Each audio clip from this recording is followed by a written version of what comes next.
ইতিমধ্যেই প্রথমার্ধের খেলা শেষ, কিন্তু এদিকে রয়েছে ভাই ভাই সঙ্গে এক গোল খেয়ে রয়েছে বর্তমান প্রথমার্ধে। খেলা চলছে, স্কুলের মাঠেও খেলা হয়েছে। বিভিন্ন হারের অতিক্রম করে তারা এই ফাইনাল খেলার প্রাইজ মানি হিসেবে মহিলা খেলা এবং পুরুষের খেলা বর্ণনা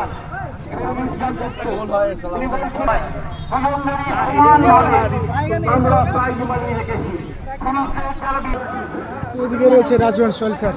এই মুহূর্তে প্রথমার্ধে এক গোলে লিড করছে রাজগঞ্জ।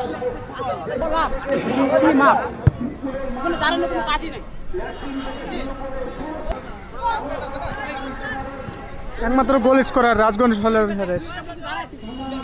রূপম রয়।